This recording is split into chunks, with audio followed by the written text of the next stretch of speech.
Please stop it யார். Mood out ஆகாத. இன்னும் கொஞ்ச நேரத்தில் போயிடலாம். இந்த வழியில் போனால் 20 கிலோமீட்டர் தான் ஆகும். ஹைவேல ரொம்ப டிராஃபிக்காக இருக்கும்டா. நீ என்னடா பொண்ணுங்க மாதிரி கம்ப்ளைண்ட் பண்ணிகிட்டே இருக்க. இது சரியில்லை அது சரியில்லை ஷார்ட்கட் சரியில்லைன்னு ஏதோ ஒரு கம்ப்ளைண்ட். சரி சரி விடு. முன்னாடி பாரா. முன்னாடி தான் பார்த்து ஓட்டிட்டு இருக்கேன். முன்னாடி பாரா.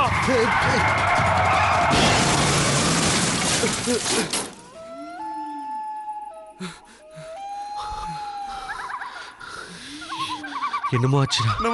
நம்ம அவனை இடிச்சிட்டோமா? ஓ காட். அட கடவுளே, இது எப்படி நடந்ததுன்னு தெரியலடா. ஓ காட், என்னாச்சுன்னு தெரியலையே.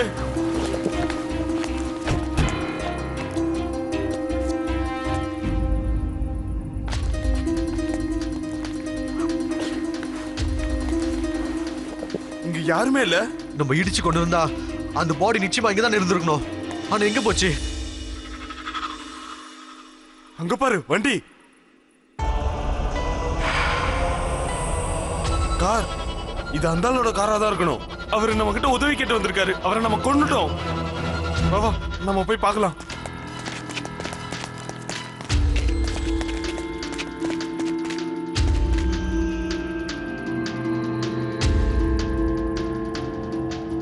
ஏய், வண்டியில யாரும் இல்லையடா. ஒருவேளை நான் ஹிட் பண்ணிருந்தா பாடி இங்க தானே இருக்கணும். ஐ திங்க் நம்ம இங்க இருந்து போறது நல்லது. இல்லாட்டி ஆக்சிடென்ட் கேஸ் ஆயிடும் யார். Come on. சீக்கிரம் போலாம் வா.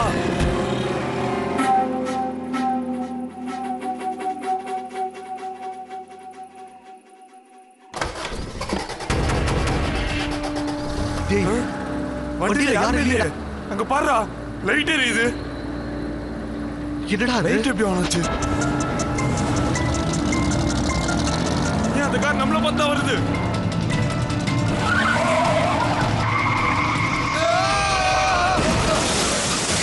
யோசிச்சு பாருங்க. வண்டி தானா ஓடுது. அத பூஜை பண்றாங்க. அதுக்கு உயிர் இருக்கிறதா நினைக்கிறாங்க. ஒரு லகாமே இல்லாத வண்டி போல இந்த வண்டி தானா ஸ்பீடா போய்கிட்டு இருக்கு. ரோட்ல வர்ற அப்பாவிங்களோட உயிரை எடுத்துருது. இதெல்லாம் மனப்பிரமையோ இல்ல கட்டுக்கதைங்களோ இல்ல, உண்மையான சம்பவங்கள். இதுக்கான ஆதாரம் இந்த மோட்டார் சைக்கிளோட கோவில். இது ஒரு ஓம்பனாவோட சமாதி.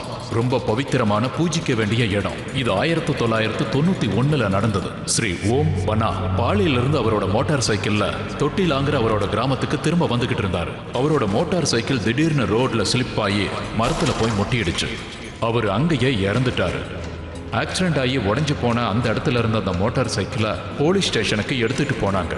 ஆனா ஆச்சரியமான விஷயம் என்னன்னா, மறுநாள் அதே மோட்டார் சைக்கிள் அதே ஆக்சிடென்ட் ஆன இடத்துல இருந்தது. யாரோ விளையாடி இருக்காங்கன்னு போலீஸ் நினைச்சாங்க.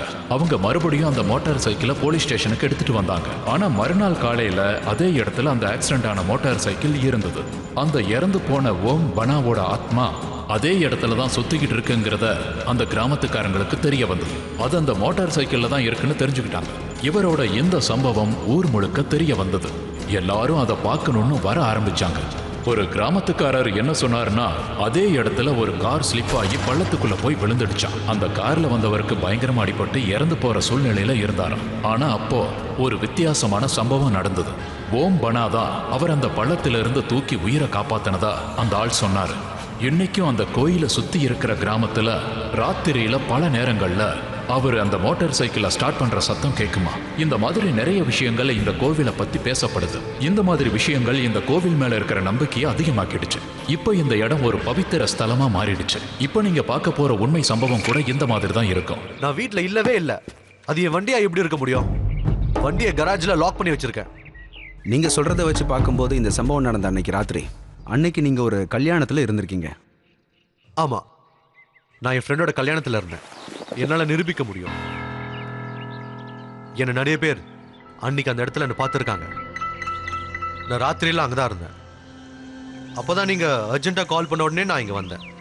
இல்லைன்னா 2-3 நாள் நான் அங்கே தான் இருந்திருப்பேன். அது எனக்கு தெரியும் மிஸ்டர் ஆதித்யா. நான் கூப்பிட்டதுனால தானே இன்னைக்கு நீங்க வந்திருக்கீங்க. சரி, நான் ஒரு கேள்வி கேட்குறேன். அதாவது உங்களுடைய வண்டி சாவி உங்களை தவிர வேற யார்கிட்டயாவது இருக்கிறதுக்கு வாய்ப்பு இருக்கா? ஒருவேளை அன்னைக்கு ராத்திரி அவர் அந்த வண்டி எடுத்துட்டு போயிருக்கலாம்ல. வண்டியோட சாவி வீட்டுக்குள்ள தான் இருக்கு. வீடு பூட்டி இருக்கு. வீட்டு சாவி என்கிட்ட மட்டும்தான் இருக்கு. அது மட்டும் இல்ல, வண்டி ஓட்டுற கண்டிஷன்ல இல்ல. நான் வாங்கினதுல இருந்து கராஜ்ல தான் இருக்கு. இன்ஃபேக்ட் அது யாரும் ஓட்டுனதே இல்ல. அப்படின்னா அந்த வண்டியை யாரும் ஓட்டுனதே இல்ல. என்னையும் ஓட்ட வேணான்ட்டாங்க. அது கராஜ்லயே இருக்கட்டும், வண்டியை ஓட்ட வேணான்னு சொல்லியிருக்காங்க. நான் அந்த வண்டியை செக் பண்ணி பார்க்கணும். கண்டிப்பா வாங்க.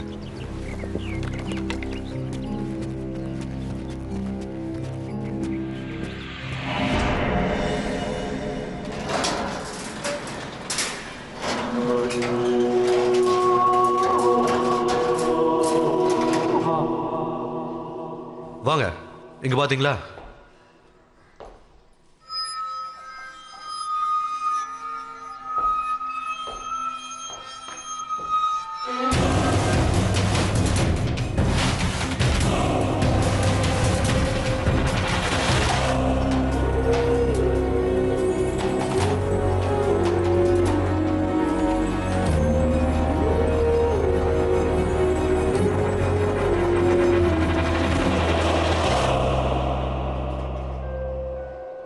இதை பார்த்தா வண்டியை ரொம்ப நாள் எடுக்காத மாதிரி இருக்கு. நானும் அதான் சொன்னேன். நான் இந்த வண்டியை பார்க்கறது கூட இல்லை. எப்பவுமே கவர் போட்டு தான் இருக்கும். எனக்கு இதை பார்த்தால என்னமோ மாதிரி இருக்கும்.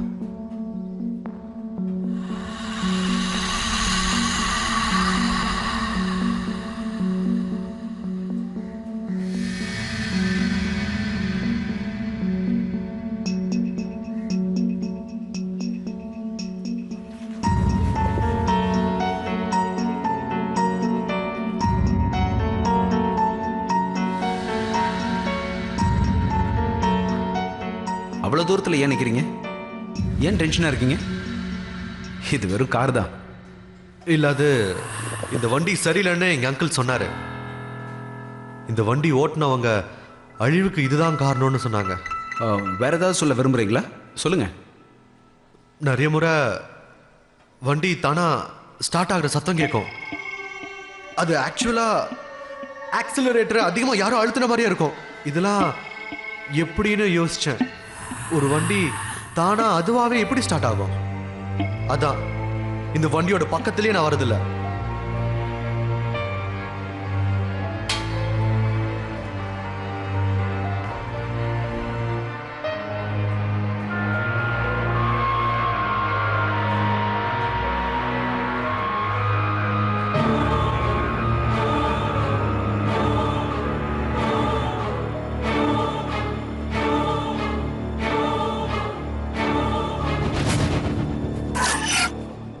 நான் அப்பப்போ உங்கள் கூட டச்சில் தான் இருப்பேன். வேறு ஏதாவது டவுட்டுன்னா கண்டிப்பாக நான் உங்களை தேடி வருவேன். கண்டிப்பா போலாம் சார்.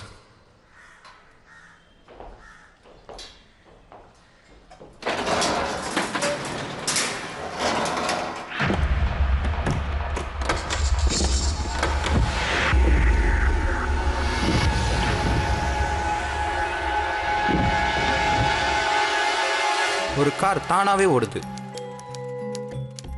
என்னால் அதை நம்பவே முடியல. முட்டாளாக்குறாங்கன்னு நினச்சேன், ஏமாற்ற முயற்சி பண்ணுறாங்கன்னு நினச்சேன். ஆனால் உண்மை இவ்வளோ பயங்கரமாக இருக்குன்னு நான் கனவுல கூட நினச்சி பார்க்கல. எங்கள் செக்யூரிட்டி கேமராவில் ஒரு வித்தியாசமான காட்சி கேப்சர் ஆச்சு. பாருங்க ப்ளீஸ்.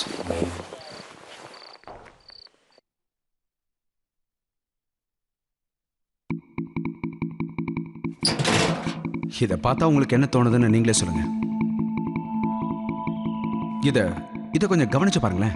அதாவது இந்த பர்டிகுலர் ஃபுட்டேஜை நீங்க நல்லா ஜூம் பண்ணி பாஸ் பண்ணி கவனிச்சு பாருங்க.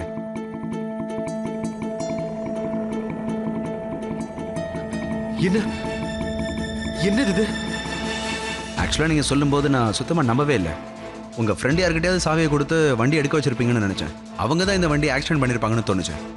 ஆனால் இந்த ஃபுட்டேஜை பார்த்ததுக்கப்புறம் இதில் ஏதோ ஒரு பிரச்சனை இருக்குங்கிறது தெரியுது. இந்த வீடியோவில் யாருமே இல்லையே. ஆனால் இதெல்லாம் எப்படி நடந்துச்சுன்னு நான் கண்டுபிடிக்க நினைக்கிறேன். எங்க அங்கிள் சொன்னார்,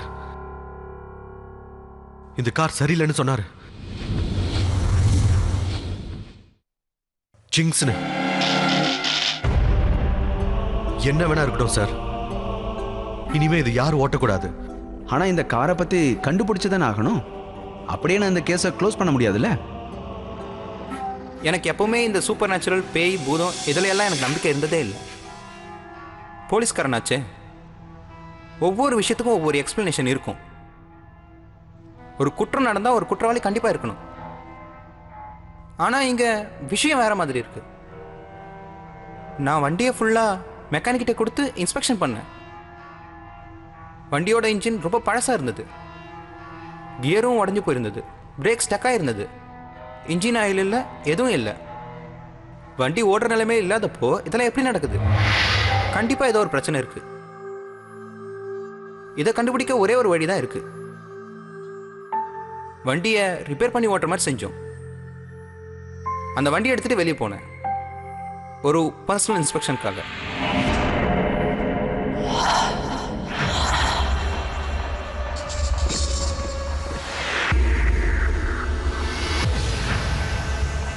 சார் சொல்லுங்க. இப்படிலாம் பண்ணாதீங்க சார், ப்ளீஸ். அங்கிள் சொல்லியிருக்காரு, யார் இந்த வண்டி ஓட்டினாலும் கண்டிப்பா ஆபத்து இருக்குன்னு சொன்னாரு. நான் சொன்ன விஷயத்தை நீங்களே பார்த்துருக்கீங்க. இந்த வண்டி என்ன செய்யணும் உங்களுக்கே தெரியும். ஆனா இதை நான் செக் பண்ணி தான் ஆகணும். கொடுங்க, சாவியை கொடுங்க. இந்தாங்க சார், இன்னொரு முறை எதுக்கும் நல்லா யோசிங்க. யோசிச்சிட்டேன்.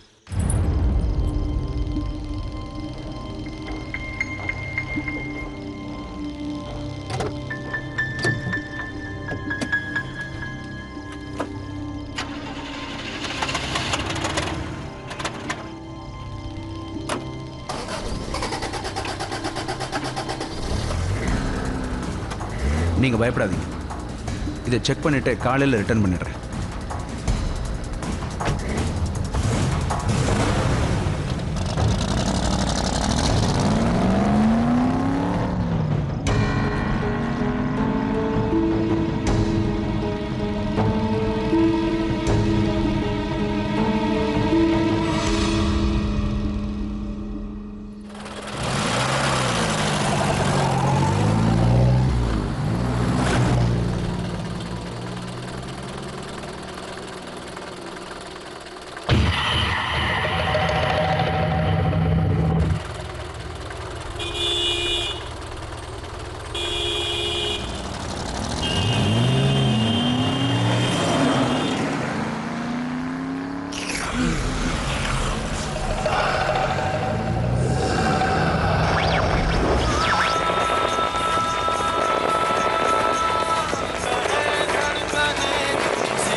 வானிலை அறிக்கை. இன்று ஜவஹர்லால் நேரு அவர்கள் முதல் முறையாக அறிக்கை தாக்கல் செய்தார்.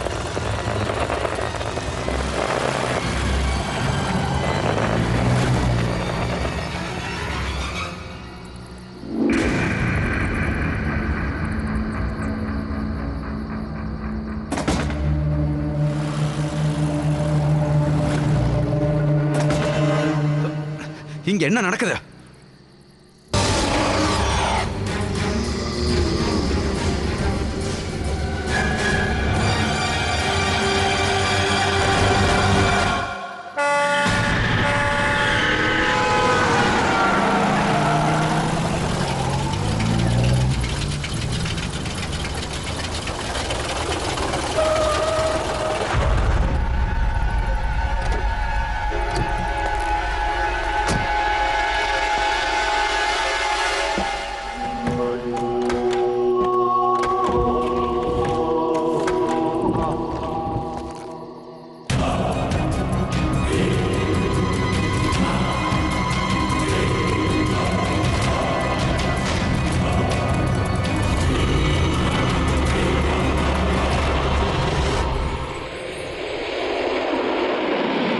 நான் ரொம்ப ஷாக் ஆயிட்டேன், ஆடி போயிட்டேன். நான் யாரோ ஒருத்தரை அந்த வண்டியில் நிச்சயமா பார்த்தேன், நல்லா தெளிவா தெரிஞ்சது. எப்படியாவது இதை கண்டுபிடிச்சே ஆகணும்னு முடிவு பண்ணேன். நான் அந்த வண்டியோட பேப்பர்ஸை பார்த்தபோது அது யாரோ ஆதித்யான்னு ஒருத்தருக்கு சொந்தமாக இருந்தது. நான் உடனே அந்த அட்ரஸுக்கு போய் இன்னும் இன்வெஸ்டிகேட் பண்ணலாம்னு நினச்சேன்.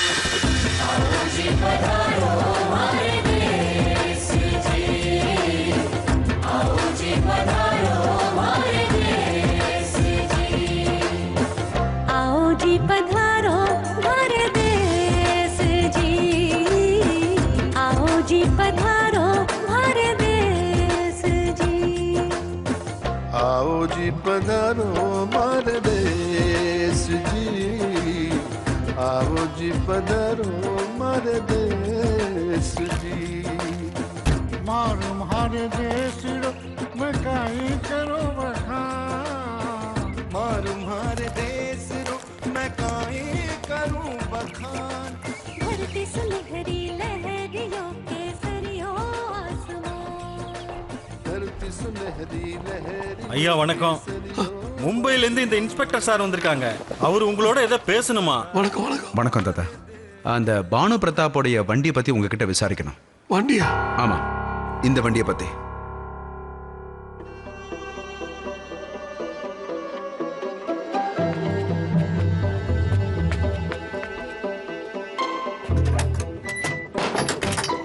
தம்பி தம்பி என் கூட வாங்க வாங்க.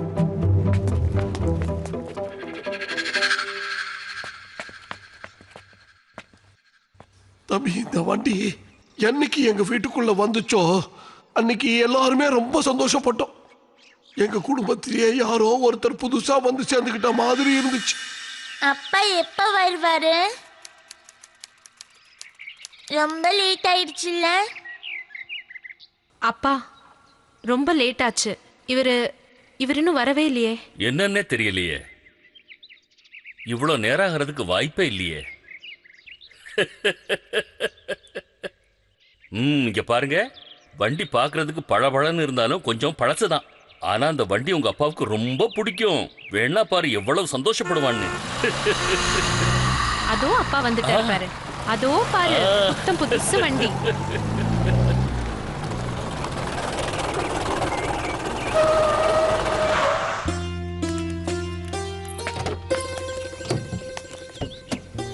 அப்பா வணக்கம்ப்பா.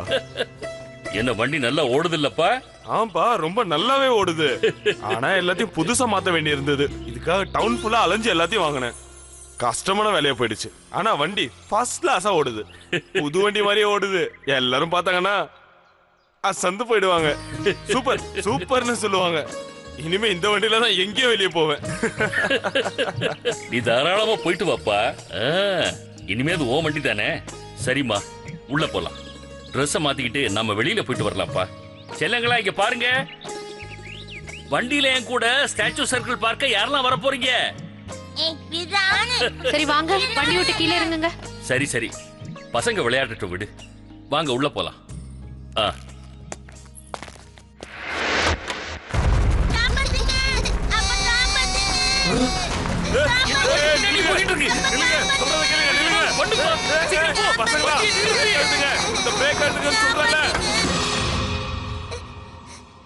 வாங்க கீழே இறங்குங்க.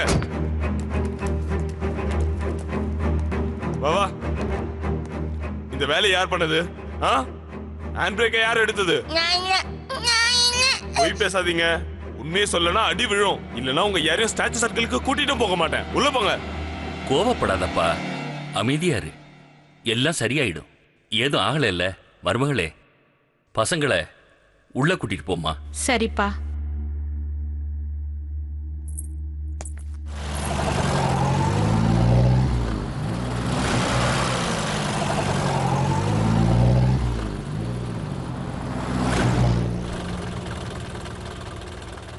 அட, ஏன் இப்படி இருக்க? நேராவே உட்கார முடியலையா? இந்த வண்டி சரியில்லை. என்னது? இந்த வண்டி தானா போகுது. இந்த வண்டி தானா போகுதா? என்னப்பா? அதெல்லாம் ஒண்ணு இல்லப்பா. இந்த வண்டியோட பெருமை நீங்கெல்லாம் பெருசானதா உங்களுக்கே புரியும். ஒரு ராஜா டிராவல் பண்ற மாதிரி இருக்கும். இந்த மாதிரி கொஞ்சம் வண்டியை தான் தயார் பண்ணாங்களாம். அதுவும் இந்த காலத்துல இந்த மாதிரி வண்டிங்க எத்தனை இருக்குன்னே தெரியாது. இந்த வண்டி எப்பவுமே இப்படிதான். இதுல ராஜா உட்கார்ந்தாலும் சரி, டிரைவர் உட்கார்ந்தாலும் சரி, ராஜா மாதிரி தான் தெரிவாங்க. அப்படின்னாப்பா நானும் ஒன்னும் ராஜாவோட குறைஞ்சவன் கிடையாது. அதுவும் கரெக்ட் தான்.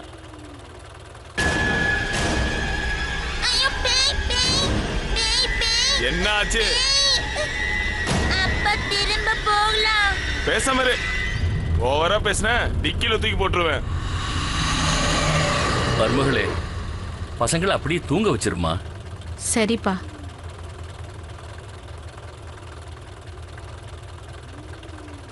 ராகவ் அப்பா நாம இன்னும் 1 மணி நேரத்துல கல்யாணத்துக்கு போயாகணும், இல்லைன்னா ரொம்ப லேட் ஆயிடும். கவலைப்படாதீங்கப்பா, போயிடலாம், சீக்கிரமாவே போயிடலாம். நம்ம முன்னாடியே போயிரும் பாருங்களேன்.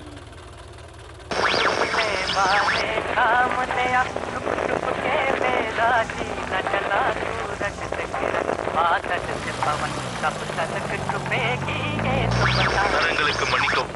ஒரு முக்கிய தகவல். கல்யாணத்துக்கு போற வழியில ஒரு வண்டி ஆக்சிடென்ட் ஆயிடுச்சு. அந்த வண்டியில இருந்த எல்லாருக்கும் பலத்த காயங்கள் அடைஞ்சிருக்கிறதா தகவல் கிடைச்சிருக்கு. அந்த வண்டியில இருந்தவங்க ஜெய்ப்பூர்ல இருந்து எங்கேயோ போயிட்டு இருந்திருக்காங்க. வண்டி ஓட்டுனவரோட பெயர் ராகவ் பிரதாப் சிங்னு தெரிய வந்திருக்கு. இது என்னப்பா தகவல்? அப்பா அப்ப ஏதோ தப்பு நடந்திருக்குன்னு நினைக்கிறேன். இந்த ரேடியோல ஏதோ பேரு தப்பா சொல்றாங்க.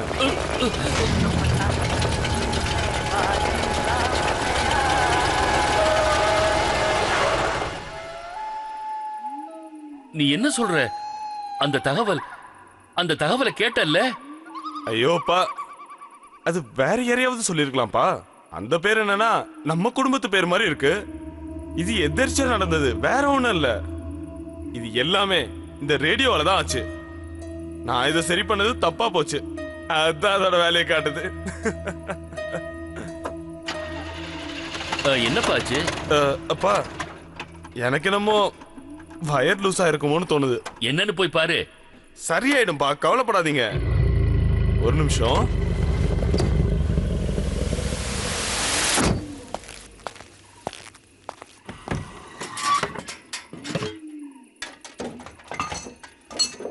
சீக்கிரமா போய் சேர்ந்துடலாம். வண்டி கொஞ்ச நேரத்துல சரியாயிடும். சரியா?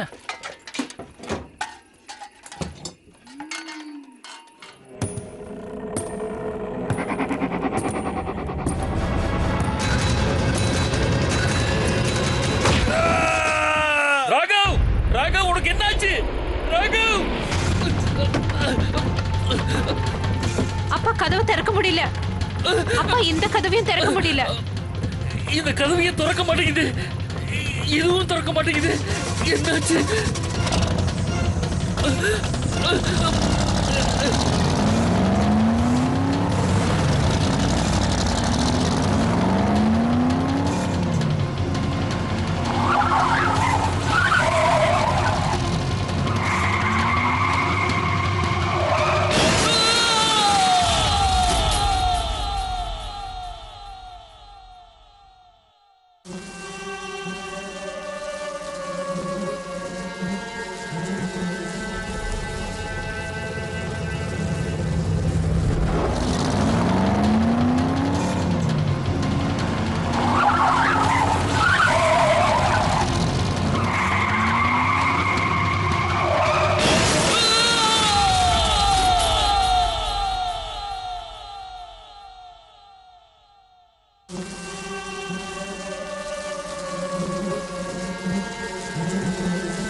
அந்த குடும்பத்திலேயே தாத்தா, அதாவது பானு பிரதாப் மட்டும்தான் பிழைச்சார்.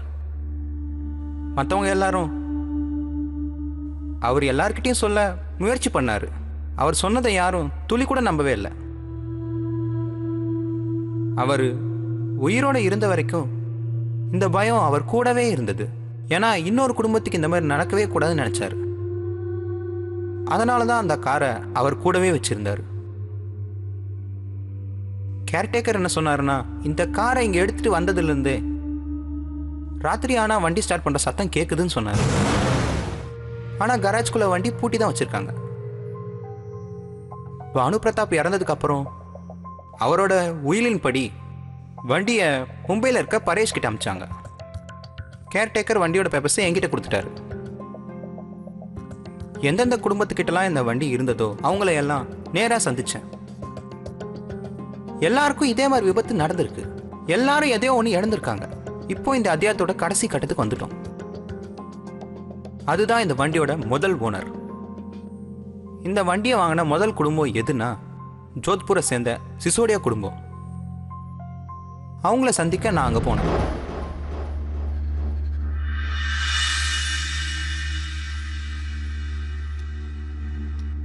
உங்க கதை ரொம்ப சுவாரஸ்யமா இருக்கு, நல்லா இருக்கு. ஆனா மும்பைக்காரங்களோட கற்பனை கொஞ்சம் நாடகத்தனமா இருக்கும்ல. அதனால உங்க கதையை நம்பணுங்கிறது கொஞ்சம் கஷ்டமா தான் இருக்கு. சரி, உங்களுக்கு என்ன உதவி செய்யணும் சொல்லுங்க. ஒத்துக்கிறேன் குமார் சார், எனக்கும் நம்புறதுக்கு கொஞ்சம் கஷ்டமா தான் இருந்துச்சு. ஆனா நான் என் கண்ணால தெள்ள தெளிவா பார்த்தேன். அந்த வண்டி செய்யற சேட்டையெல்லாம் பார்த்தேன். எவ்வளோ கேசஸ்ல எத்தனை பேரை இந்த கார் அழிச்சிருக்குன்னு உங்களுக்கு தெரியுமா? நிறைய பேர் உயிரிழந்திருக்காங்கிறது தெரியுமா? ஒருவேளை வேற யாராவது இதை சொல்லியிருந்தா நான் நம்பியிருக்க மாட்டேன். ஆனா நீங்க ஒரு போலீஸ்காரர், மும்பைல இருந்து இவ்வளவு தூரம் எங்களை பார்க்க வந்திருக்கீங்க. அதனால உங்க கதையில ஏதோ ஒரு உண்மை இருக்கும்னு நம்புறேன். என்னால முடிஞ்ச அளவுக்கு நான் உங்களுக்கு உதவி செய்யறேன், கண்டிப்பா செய்யறேன்.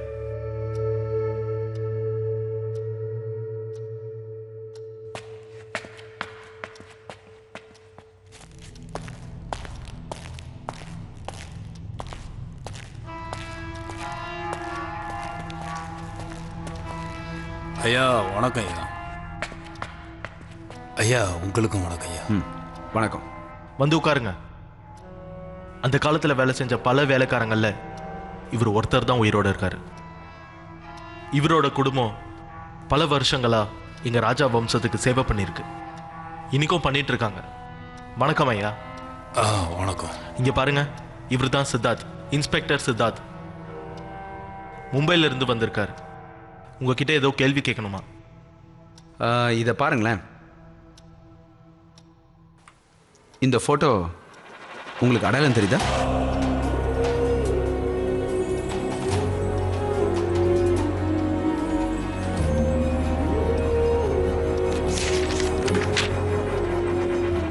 என்ன ஆச்சு ஐயா, சொல்லுங்க. ஐயா என்ன மன்னிச்சிடுங்க ஐயா. இருங்க, பயப்படாதீங்க, கவலைப்படாதீங்க. நீங்க சொல்லணும்னு நினைக்கிறத சொல்லலாம். ஐயா நீங்க கேட்கறது, வாங்க என் கூட வாங்க. வாங்க ஐயா வாங்க.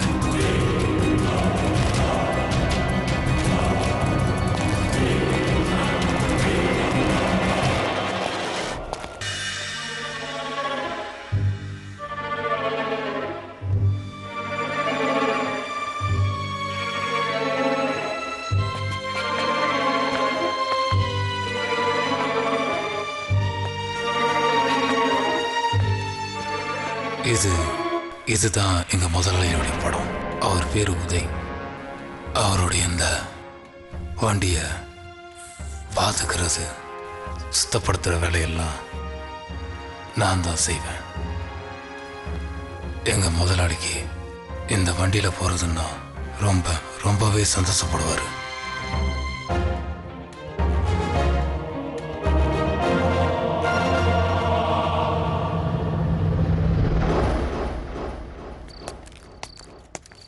ஐயா ஐயா ஐயா ஐயா, உங்க வண்டி வந்துருச்சுங்க ஐயா.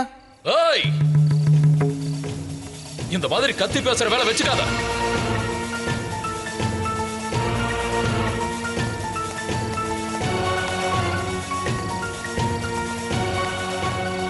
உனக்கே இவ்வளவு சந்தோஷமா இருக்கு? இது ஒண்ணும் உன் வண்டி இல்ல, இது என்னோட வண்டி, என்னோடது மட்டும்தான். ஐயா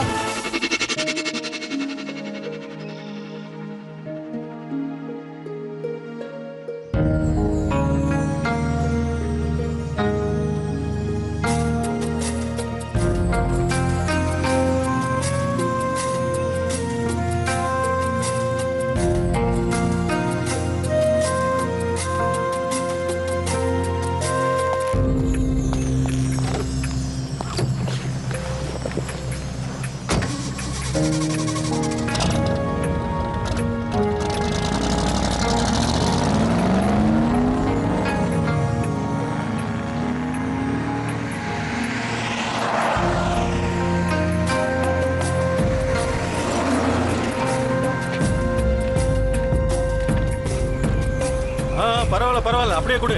சரி சரி, இந்த வாங்கிக்கோ. ஜமீன்தார் வரியா? எந்த ஊருக்கியா ஜமீன்? மெதுவா பேசியா, இந்த ஊர் ஜமீன்தாரு.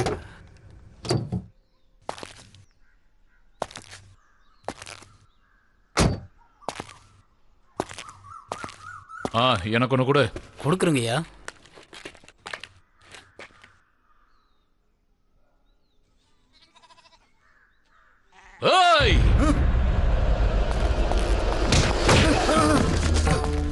எவ்வளவு அவ்வளவு தைரியம் இருந்தா நீ வண்டியை தொடுவ.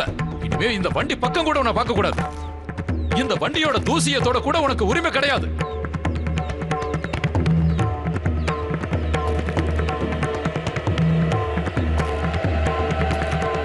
எல்லாரும் கேட்டுக்குங்க. இதுக்கு மேல எப்பவாவது யாராவது உங்க அழுக்கு கையால என் வண்டியை தொட முயற்சி பண்ணீங்க, அப்புறம் இந்த வண்டியோட சக்கரம் உங்க மேலதான் ஏறும். ஞாபகம் இருக்கட்டும்.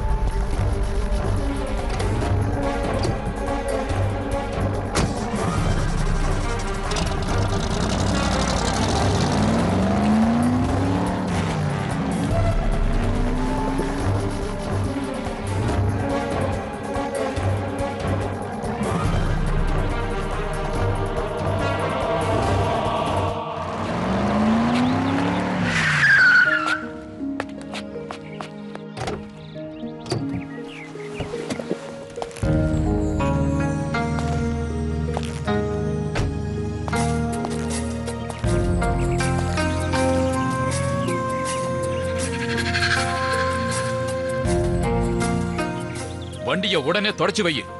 சரிங்க ஐயா. நான் இதை எடுத்துக்கிட்டு உடனே பாலி கிராமத்துக்கு போய் ஆகணும்.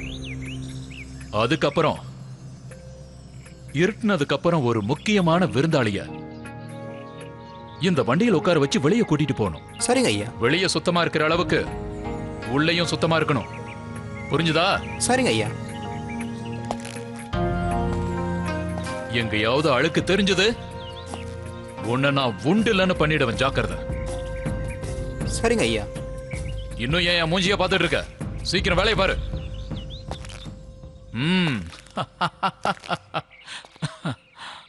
நீ உண்மையிலேயே ரொம்ப அதிர்ஷ்டசாலிதான். ஏன்னா எனக்கு அப்புறம் இந்த வண்டியை தொடக்கூடிய உரிமை உனக்கு மட்டும்தான் இருக்கு. வேற யாராவது என் வண்டியை தொடலான்னு முயற்சி பண்ணாங்க, அவங்களோட கைய இந்த சக்கரத்துக்கு அடியில வச்சு நசுக்கிடும்.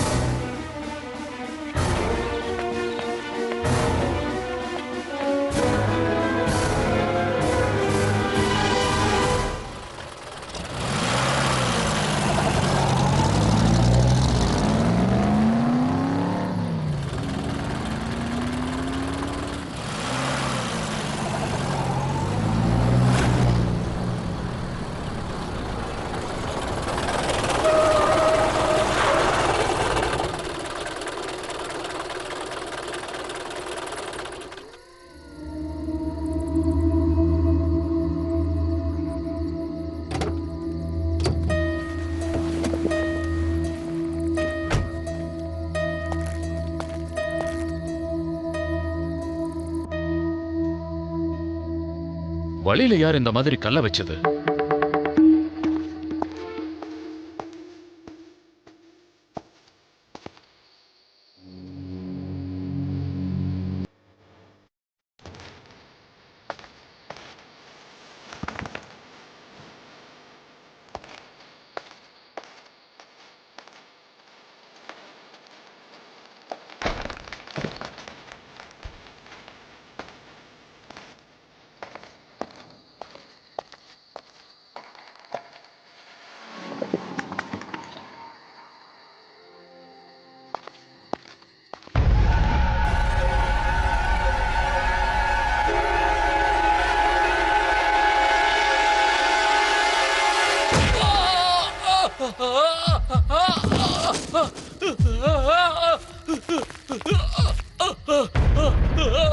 வா, வண்டி எடுத்துட்டு போயிடலாம். சரி.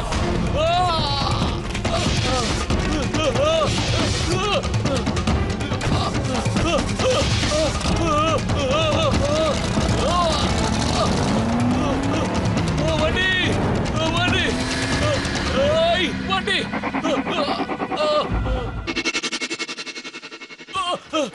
கதவு தரங்க, கதவு தரங்க, கதவு தரங்க, கதவு தரங்க. ஐயா ஐயா ஐயா ஐயா, உங்களுக்கு என்னாச்சு? சீக்கிரம் போய் அவங்கள புடி. ஐயா, உங்க நெத்தியில அடிபட்டு ரத்தமா வருது. முதல்ல நான் போய் மருந்து எடுத்துட்டு வரேன். அதுக்கெல்லாம் இப்ப நமக்கு நேரம் இல்ல.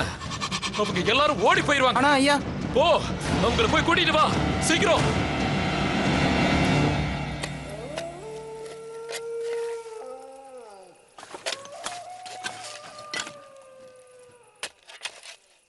வண்டி எடுத்துட்டு இங்க இருந்து ஓடி போயிடலாம்.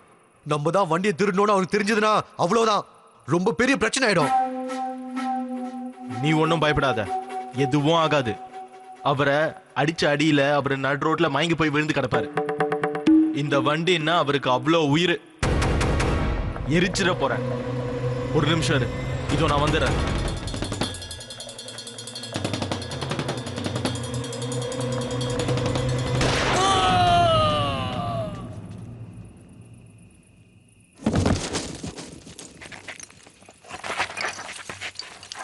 பீமா,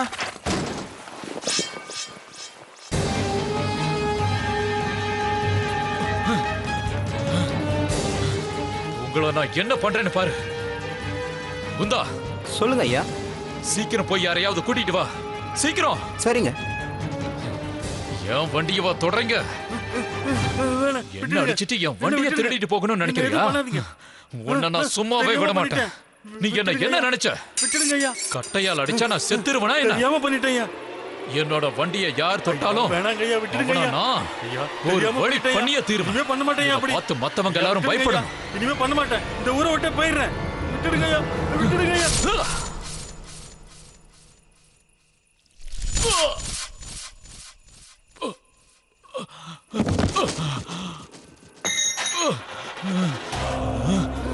எந்திரி எந்திரி எந்திரிச்சு ஓடு சீக்கிரம். இங்க இருந்து தப்பிச்சு போயிடு.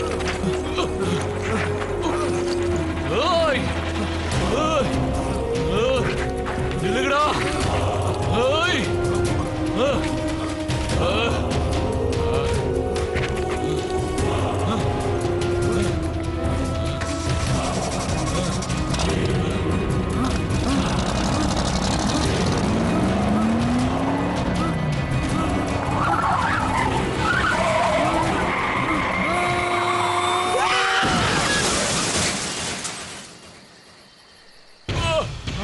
ஐயா ஐயா, என்னாச்சு? பயப்படாதீங்க, பயப்படாதீங்க.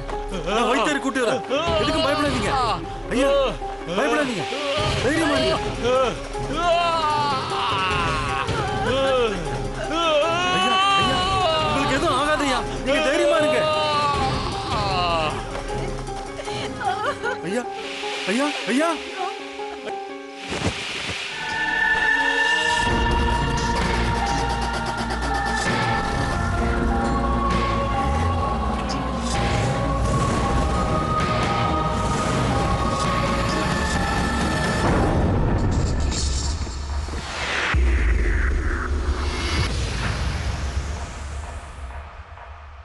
தான் பையன் இழந்த சோகத்தில் எங்க ராஜா ரொம்ப துக்கத்தில் இருந்தார். அவருடைய பையனுடைய நினைவா அந்த வண்டியை அவருடைய பாதுகாப்புலேயே வச்சுக்கிட்டாரு. அவர் எப்பவுமே அந்த வண்டியில் அவர் பையன் இருக்குதான்னு நினச்சிக்கிறாரு. நாங்கள் எல்லாரும் இந்த அரண்மனையில் வேலை பார்த்துட்டு இருந்த காலத்தில் எல்லாருக்கும் ராத்திரி நேரத்தில் அந்த வண்டியோட சத்தம் கேட்கும். அது கேட்கும்போது எங்களுக்கு எங்கள் முதலாளி வண்டி ஓட்டுற மாதிரி இருக்கும். அவர் வண்டியை எப்பவும் போல வேகமாக ஓட்டுற மாதிரி இருக்கும். எங்கள் முதலாளி இறந்ததுக்கப்புறம் அந்த வண்டியை விற்றுட்டாங்க. அந்த வண்டியை விற்றதுக்கப்புறம் என்ன நடந்துச்சுன்னு எங்களை விட உங்களுக்கு தான் நல்லாவே தெரியும். அப்படின்னா இந்த வண்டியில உதயோடைய ஆத்மா இருக்கா? இன்னைக்கு அந்த ஆத்மா இந்த வண்டியில தான் இருக்க. அதனாலதான் அது இந்த வண்டியை யாரும் சொந்தமாக்கிக்க விட மாட்டேங்குது. வண்டியும் ஓட்ட விட மாட்டேங்குது. ஏன்னா இந்த வண்டி உதயோடது. உதயது மட்டும்தான் நினைக்கிறேன். சரி, உங்க குழப்பங்களுக்கெல்லாம் விட கிடைச்சிருக்கும்னு நினைக்கிறேன். என்னுடைய குழப்பங்கள் தீர்றதுக்கு வழி இருக்கு. எனக்கு ஒரு சின்ன உதவி பண்ணுங்க. சொல்லுங்க. அந்த முழு கதையை கேட்ட உடனே நான் சிலிர்த்து போயிட்டேன். ஆடியே போயிட்டேன். உதய் அந்த காரை எவ்வளோ நேசிச்சிருக்காருன்னா, இறந்ததுக்கு அப்புறமும் அவர் ஆத்மா அந்த கார்லேயே இருந்திருக்கு. யாராவது அதை தொட்டாலோ இல்லை ஓட்டுனாலும் அவங்க கதை முடிஞ்சது, அவ்வளோதான். அதனால தான் ரஞ்சாஜி வண்டி எடுத்துக்கிட்டு நேராக ஜோத்பூர் வர சொல்லிட்டார். அப்போ உதயோட ஆத்மாக்கு சாந்தியும் கிடைக்கும், மற்றவங்க உயிரையும் காப்பாற்றுற மாதிரி இருக்கும். ஓம் பூரோ புவஸ்வஹ தத்சுமதோ வரண்யம் भर्गोर देवस्य धीमहि धियो यो नः प्रचोदयात् ओम भूरो भुवस्वः तत्सवितो वरेण्यं भर्गोर देवस्य धीमहि धियो यो नः प्रचोदयात् चन्दनं वन्दते नित्यं पवित्रं पापनाशनम् आपदां हरते नित्यं लक्ष्मीवरस्तु सर्वदा ओम पुष्पं समर्पयामि.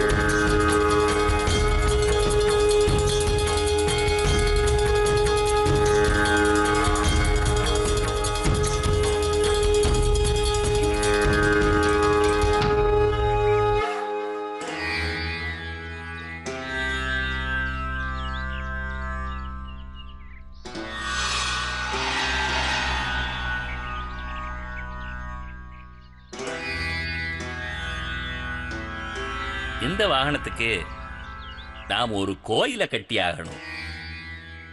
அதுக்கு ஆளுங்க தயாரா இருக்காங்க. அதுக்கப்புறம் இந்த வாகனத்தை யாராலும் தொட முடியாது, எல்லாரும் பாதுகாப்பா இருப்பாங்க. அதுக்கப்புறம் இந்த வாகனத்தால யாருக்கும் எந்த ஒரு இழப்பும் ஏற்படாது. இந்த வண்டி எங்க சுசோதயா ராஜவம்சத்தோட ப்ராப்பர்ட்டி. என்ன கேட்டா இது இங்கேயே எங்ககிட்டயே இருக்கணும்னு நினைக்கிறேன். அப்பதான் உதய் சாரோட ஆத்மாக்கு சாந்தி கிடைக்கும். இனிமேல் அவரை இந்த வண்டியை விட்டு பிரிக்கவே முடியாது. Thank you very much Siddharth. Thank you. போலாமா? ஓம் சாந்தி.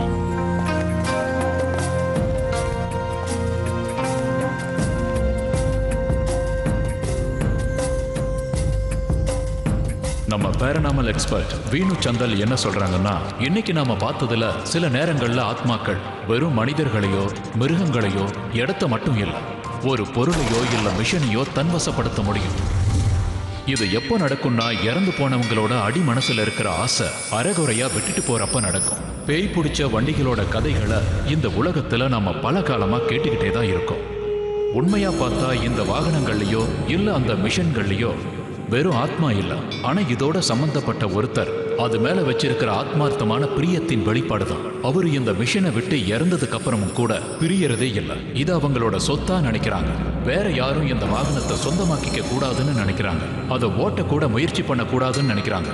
அதையும் மீறி முயற்சி பண்ணா இந்த ஆத்மாவோட கோபத்துக்கு ஆளாக வேண்டிய நிலைமை வந்துடுது. இந்த மாதிரி கேசஸ்ல இந்த ஆத்மாக்களை அவங்களுக்கு பிடிச்ச அந்த மிஷினோடையே விட்டுறது தான் நல்லது. அதோட அந்த மிஷினை மறுபடியும் விற்கவோ இல்ல ஓட்டவோ முயற்சி பண்ணவே கூடாது.